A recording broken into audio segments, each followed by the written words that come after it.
आपका सहाफ़त से ताल्लुक़ रहा है, तो इस माहौल में सहाफ़त के बारे में आपके क्या ख़यालात हैं? जनाब, बात दरअसल ये है कि मेरा सच ताल्लुक़ मैं बनाना चाहता था सहाफ़त से, लेकिन मैं इससे पहले कुछ अर्ज़ करूँ आपसे। बात असल में यूँ थी कि जब हमने पहली मर्तबा लफ्ज़ सहाफ़त सुना था, तो हमारे ज़हन में जो पहला लफ्ज़ आया था वो सहाबत का आया था, यानी सहाबी। और सहाबी रसूल अकरम सल्लल्लाहु अलैहि वसल्लम के जो करीबी दोस्त थे, सहाबी उन्हें कहा जाता है। तो हम तो यही समझते थे कि भाई सहाफ़त के अंदर सहाबियत को अगर मद्देनज़र रखा जाए तो उसको सहाफ़त कहते हैं। लेकिन जब हमने सहाफ़त में कदम रखने की कोशिश की, तो हमने सबसे पहला काम तो ये किया कि हमने एक रिसाले की डिक्लेरेशन ली, माहाना रिसाला, और उसका हमने नाम रखा मुसहफ़। डिक्लेरेशन अब भी मेरे पास रखा हुआ है। उसके लिए जो हमने प्रिंट कराया था तमाम क्या कहना चाहिए कि एड्स वगैरह और उसका टैरिफ वगैरह जो हमने कराया था, वो सब अब भी ऐसे का ऐसे ही पड़ा हुआ होगा कहीं ना कहीं। हज़ारों रुपए उस पर खर्च हुए। आपको पता है कि डिक्लेरेशन में कितने मसाइल होते हैं। कभी कोई पुलिस वाला आ रहा है, कभी वो आ रहा है, कभी वहाँ जा रहे हैं। इस्लामाबाद से वो मतलब 2-3 महीने के बाद तो नाम ही आया था कि भाई ये हो गया। उसके बाद फिर डीसी ऑफिस गए, डीसी ऑफिस वालों ने, खैर मेरी तो अल्हम्दुलिल्लाह कोई पाई पैसा नहीं खर्च हुआ, तो क्योंकि वो भी देख लेते हैं ना सामने आदमी कौन सा होता है, कौन सा खड़ा है, क्या है। तो बहरहाल वो डिक्लेरेशन हमने ले लिया। डिक्लेरेशन लेने के बाद वो हमने कोशिश करी कि हम उसका पहला शुमारा निकालें। एक के पास में गया, मैंने कहा भाई देखो ये मटेरियल है, इसको आपने इतने सफ़े बनेंगे इसके, ये आप छाप दें, इसको मतलब ये कि कंपोज कर दें। जब कंपोजिंग करी, मैंने प्रूफ रीडिंग करी। अब प्रूफ रीडिंग अगर आप अपने खुतूत की प्रूफ रीडिंग करेंगे तो सबसे ज़्यादा तो आप पकड़ेंगे ना कि यार मैंने तो ये लिखा था, ये लफ्ज़ क्या लिखा हुआ है। तो वो खैर जब मैंने देखा तो पता लगा उसमें प्रूफ रीडिंग की बहुत गलती है। अच्छा, उसको मैंने अखबार, वो जो रिसाला था, मैं उसको दो जबानों में छाप रहा था, एक अंग्रेजी और एक उर्दू। वो पहला जो एडिशन था उसका, वो आज तक नहीं निकल सका। उसकी बुनियादी वजह क्या थी? उसकी बुनियादी वजह एक तो ये हुई कि जितने लोग मेरे पास आए उसके हवाले से, मैंने ऐड वैड भी दिया था। तो वो आए तो कार्ड बना दे, बस कार्ड बना दे, कार्ड बना दे। मैंने कहा भाई कार्ड की क्या ज़रूरत है तुम्हें?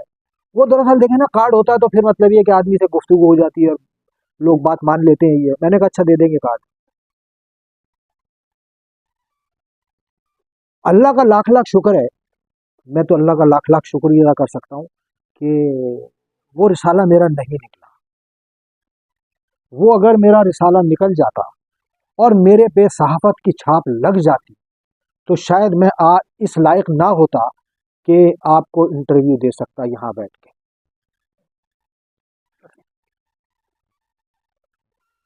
मैंने शायद अभी थोड़ी देर पहले गुफ्तगू किया था कि जो इलेक्शन के हवाले से मैंने इलेक्शन लड़े,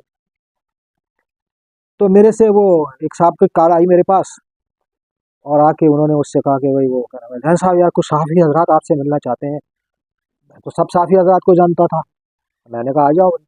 खैर वो आ गए, खाना खा रहा था मैं एक जगह बैठा हुआ, 4-5 बंदे आ गए। खैर मैंने कहा अभी खाना खाने नहीं आया, खा के आए, खाना खा के। अरे मैंने कहा यार खा लो, मैं भी खाना खा रहा हूँ, खा लो। मैंने कहा एक नहारी और मंगा लूंगा मैं, ठीक है।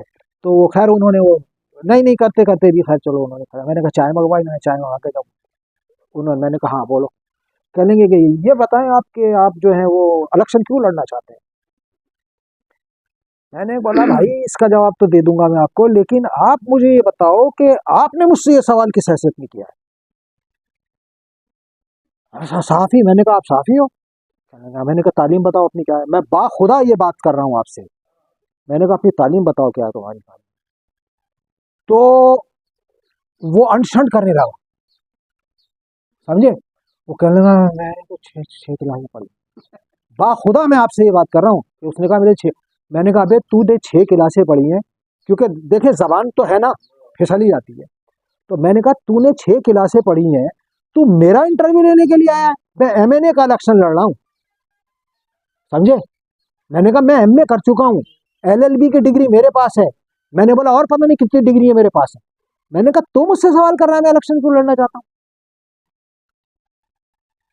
अच्छा फिर वो क्या नाम है, मैं वो तकसीम कर रहा था अपना पैम्फलेट, तो ख्वाजा अजमेर नगरी का आपने नाम सुना होगा, थाना ख्वाजा अजमेर नगरी के इलाके में जो थाने के उस तरफ पीछे, मैं तो देख के हैरान रह गया। हालांकि मैंने आपको बताया था गालिबन कि न्यू कराची में मैं उस वक्त गया था, मतलब उस वक्त से रह रहा हूँ जब मेरी 12 साल की उम्र थी और मैं 7th क्लास में पढ़ता था।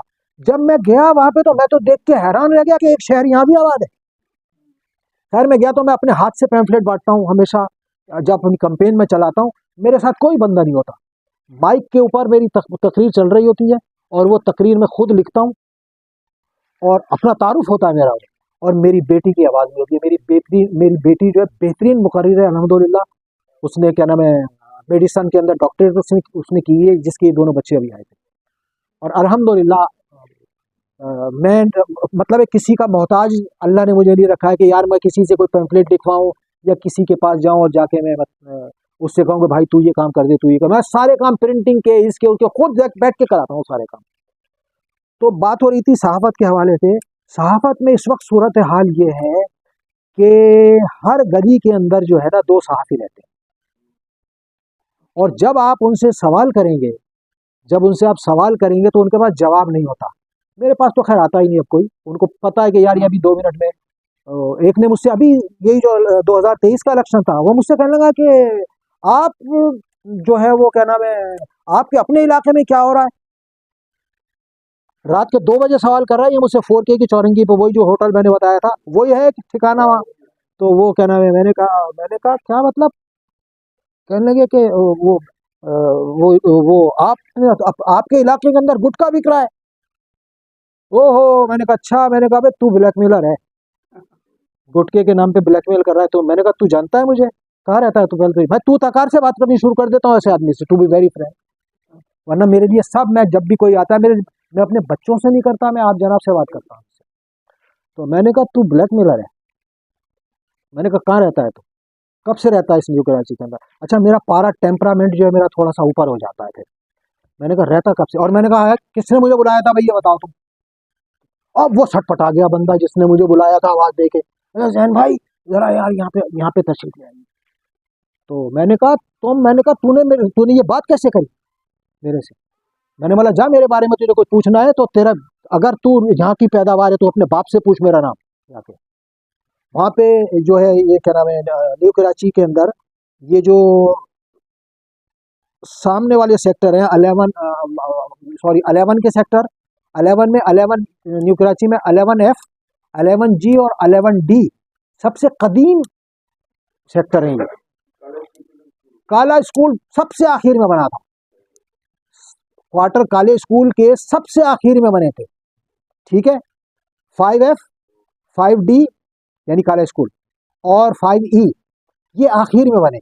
इससे पहले 5G बन चुकी थी, 11F बन चुका था, 11D बन चुकी थी, 11E बन चुकी थी, समझे आप। बाकी तो फिर सारी मतलब ये कि ये आबादी जो मेरे सामने, ये क्या पूरी कराची मेरे सामने ऐसे उठी है, जमीन से निकल के आई है बाहर सारी कराची। और एक एक इलाका एक एक जगह, मैं उन जगहों को जहाँ जाके देखता हूँ मैं हैरान रह जाता हूँ। तो बात हो रही थी सहाफत की, तो जब मैं वहाँ पे पहुंचा तो मैं तो हैरान रह गया कि यार ये शहर आबाद है यहाँ पे। तो एक बंदा उस पर बैठा हुआ था ठेले के ऊपर, ऐसे केले वेले बेच रहा था। मुझसे कहने लगा कि सलाम वालेकुम साहब। मैंने कहा वालेकुम सलाम। कह लेंगे वो मुझे एक काम है आपसे। मैंने कहा हाँ बोलो। कह लेंगे वो मेरा साला जो है ना उस पर पुलिस ने केस कर दिया है। मैंने कहा मैं ये बांट लूँ फिर आता हूँ तेरे पास। कह लेंगे आप आएंगे ना। मैंने कहा हाँ आऊँगा। तो खैर वो मैं गया उसके पास वो पैम्फलेट बांट के। तो मैंने कहा हाँ भाई बोल, क्या तेरा क्या मसला है। कहने लगा कि वो मेरा साला जो है ना उसको पुलिस ने उस पर केस कर दिया, उसको बंद कर रखा है और वो छोड़ नहीं रहे उसे। मैंने कहा क्यों, क्या करता है तेरा साला। तो कहने लगा वो सहाफ़ी है। अबे मैंने कहा सहाफ़ी को पकड़ रखा है। मैंने क्यों पकड़ रखा है।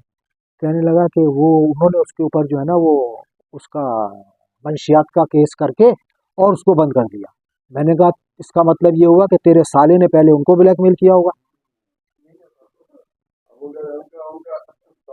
है। मैंने कहा तेरे साले ने पहले उनको ब्लैकमेल किया होगा। उन्होंने कहा अच्छा बेटा तू हमें ब्लैकमेल कर रहा, ला हम अब तुझे ब्लैकमेल करते हैं। तो सहाफत का इस वक्त ये हाल है। लेकिन लेकिन मैं उन तमाम सहाफ़ियों को सलाम करता हूँ कि जो वाकई सहाफत कर रहे हैं। अब देखें, अब सहाफत कितनी रह गई है। सहाफत, ये जो हमारे पास एक डिवाइस है ना, ये पूरी सहाफत आप इसमें बंद कर लें अपनी 1 मिनट में। इसमें जो आपने कहना है कह दें, आपको कहना आता है, आपके अल्फाज मेरी तरह टूटे फूटे हैं, जैसा भी मतलब ये कि आप जो भी आपने बोलना है आप इसे बोल लें और इसको डाल दें और अल्लाह अल्लाह खैर सला सहाफत हो गई पूरी आपकी। सहाफत इस हद तक रह गई अब। लेकिन वो लोग भी हैं जो बाकायदा तहकीक करके बात करते हैं, जो बाकायदा किसी मौजू के ऊपर मौजूआती गुफ्तगू करते हैं। अदब की बात होगी तो अदब की बात करेंगे, वो सियासत की बात होगी तो सियासत की बात करेंगे, जहालत की बात होगी जहालत की बात करेंगे। और ना सिर्फ ये, अपने इलाके के मसाइल को हल करने के लिए वो हर वक्त शबो रोज़ जिसको हम कहते हैं तैयार रहते हैं, बड़ों का अदब करते हैं, छोटों से शफकत करते हैं।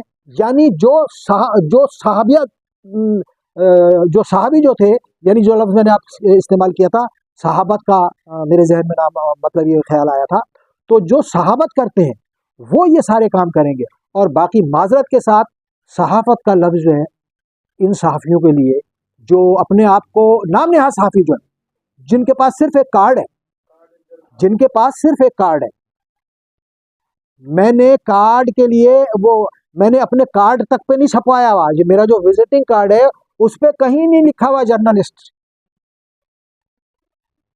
जबकि अल्हम्दुलिल्लाह मेरे पास, आप अगर कोई मौजू देना चाहे आप मुझे मौजू दीजिए, मैं आपसे गुफ्तगू करूंगा और तारीख के हवाले से भी करूंगा, अदब के हवाले से भी करूंगा, और जिस जिस हवाले से उस मौजू पे गुफ्तगू की जा सकती है मैं इंशाअल्लाह ताला उस पर बात करूंगा और भरपूर टाइम दे के बात करूंगा आपसे।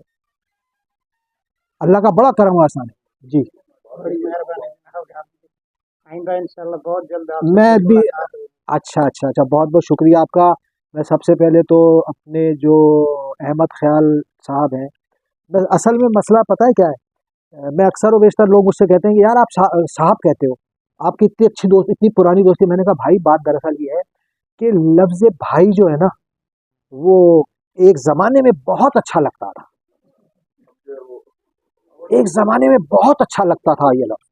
और अब जो है ना, इस लफ्ज़ को का जो हाल किया है वो आप सब जानते हैं, मैं उस पर बात नहीं करनी चाहता। मेरे बड़े गहरे ताल्लुकात हैं इस कराची की पॉलिटिक्स में भी और अल्हम्दुलिल्लाह कराची की के अदब में भी। सैकड़ों पीएचडी लोग ऐसे होंगे, सैकड़ों पीएचडी लोग ऐसे होंगे कि जो मुझे जानते हैं अल्हम्दुलिल्लाह।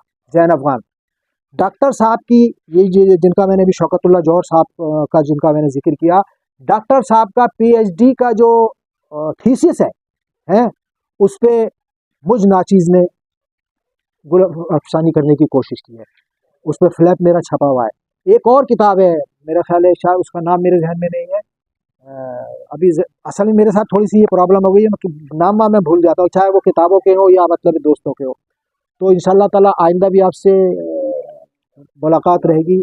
आपका, मैं इस लायक नहीं था कि मेरा ये इंटरव्यू लिया जाता, लेकिन आप लोगों की ये मोहब्बत है, ये आप लोगों की बड़ाई है कि आपने मुझे ये मौका दिया कि मैं अपने टूटे फूटे अल्फाज में जो भी मेरी मारूज़ात हैं, जो भी मेरे ख्यालात हैं वो मैं पहुँचा सकूँ।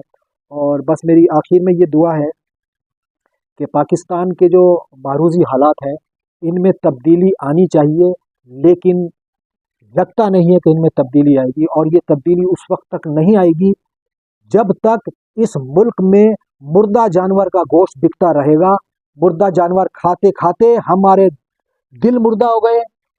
मुर्गी का गोश्त, मुर्दा मुर्गियों का गोश्त बिकता है। गधे का गोश्त खाते खाते हम मेहनत खूब कर रहे हैं लेकिन आवाज़ नहीं उठाते। जिस तरह गधा मेहनत करता है और आवाज़ नहीं उठाता, मालिक मारता है उसे, उसे बोझ लाता है, शाम को जो दे देता है खा लेता है। इसी यही हालत हमारी है कि हम मेहनत कर रहे हैं, सब कुछ कर रहे हैं, इसके बावजूद हम क्यों नहीं बोल रहे?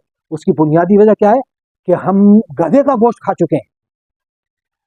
हमें गधे का गोश्त खिलाया जा, और ये एक बाकायदा किसी, मैं तो समझता हूँ कि